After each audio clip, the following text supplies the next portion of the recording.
วันนี้แม่ชวนทำเค้กรสมอคค่าสูตรเค้กนุ่มเด้งไม่ใส่ผงฟูและสารเสริมใดๆเนื้อเค้กนุ่มมากใช้วัตถุดิบน้อยรสชาติไม่หวานมากอร่อยลงตัวระหว่างโกโก้และผงกาแฟใครชอบเค้กรสมอคค่าไปดูวิธีทำกันเลยค่ะ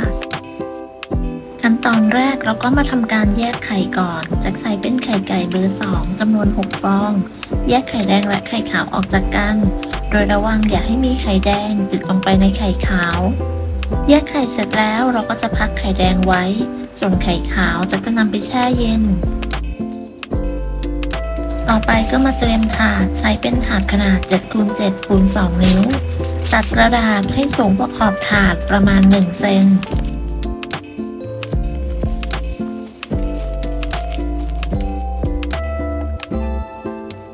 เตรียมถาดเสร็จแล้วต่อไปเราก็มาเริ่มทำส่วนผสมขั้นตอนแรกเราก็มาทำนมกาแฟก่อนใส่ผงกาแฟลงไปในนมร้อนจากนั้นตีหรือคนให้เข้ากันจนผงกาแฟละลาย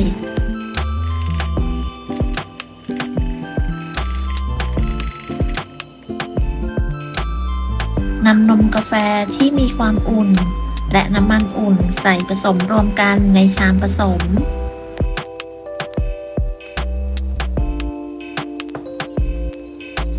คนให้เข้ากันเมื่อเข้ากันดีต่อไปเราก็จะใส่แป้งมีแป้งเค้กแป้งข้าวโพดและผงโกโก้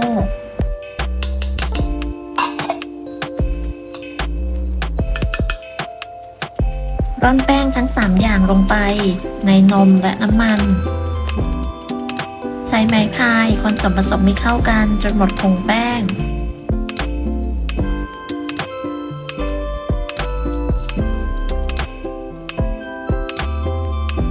เมื่อส่วนผสมเข้ากันดีแล้วขั้นตอนต่อไปเราก็จะใส่ไข่แบ่งไข่ใส่ 2-3 ครั้งจนกระทั่งไข่หมดและใส่กลิ่นวานิลลาในขั้นตอนสุดท้ายใส่ไม้พายคนส่วนผสมให้เข้ากันจนกระทั่งส่วนผสมเข้ากันดี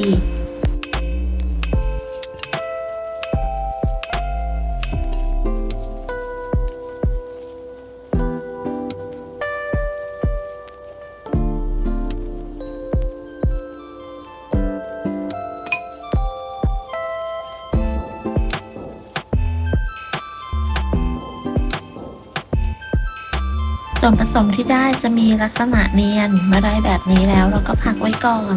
ต่อไปเรามาตีไข่ขาว6 ฟองที่แช่เย็นไว้จะนำออกมาตีด้วยความเร็วปานกลางค่อนไปทางสูงตีให้ขึ้นฟองหยาบเล็กน้อยจากนั้นทยอยใส่น้ำตาลทรายลงไปโดยแบ่งใส่ 2-3 ครั้งจนกระทั่งน้ำตาลทรายหมด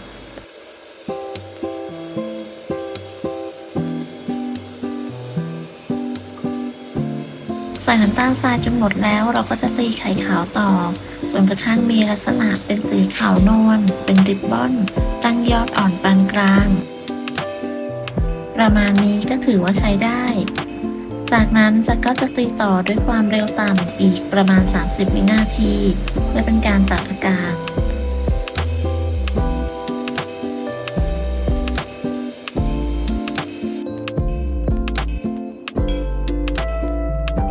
ตักไข่ขาวส่วนหนึ่งมาผสมกับส่วนผสมของไข่แดงที่ทำไว้ก่อนหน้า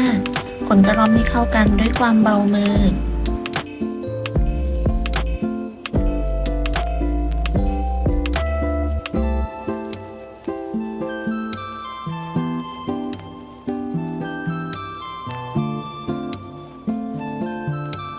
เมื่อคนเข้ากันดีก็เทกลับไปในชามไข่ขาวเดิมจากนั้นก็คนจะรอบไม่เข้ากันด้วยความเบามือทางนี้คนทำด้วยความรวดเร็วหากคนผสมนานอาจเป็นสาเหตุทำให้เค้กยุบไม่นุ่มฟูได้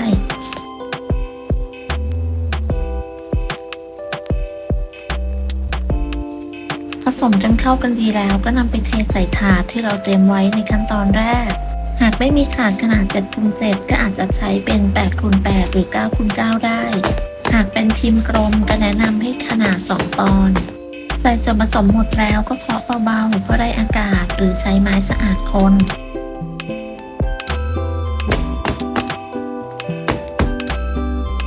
นำไปวางในถาดที่ใหญ่กว่าเราจะอบด้วยวิธีรองน้ำเท น้ำร้อนลงไปในถาดร่าง แล้วก็นำเข้าอบได้เลย ขั้นตอนแรกเราจะอบที่อุณหภูมิ 150 องศา ไฟบนล่างไม่เปิดพัดลม ใช้เวลา 30 นาที จากนั้นปรับลดไฟลงมาเหลือ 110 องศา อบเวลา 30 นาที ขั้นตอนสุดท้ายนำถาดน้ำออก อบต่ออีก 10 นาที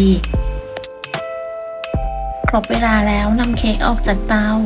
พักไว้ให้อุ่นหรือนำเค้กออกจากถาดเลยทันทีก็ได้ เค้กไข่ไต้หวันรสมอคค่าสูตรนี้เนื้อนุ่มหอม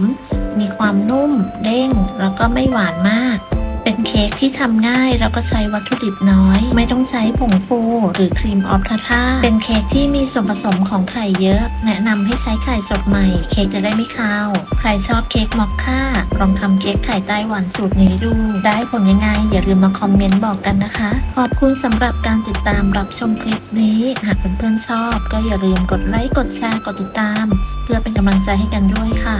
สำหรับคลิปนี้จะต้องลาไปก่อน พบกันใหม่ในคลิปหน้า สวัสดีค่ะ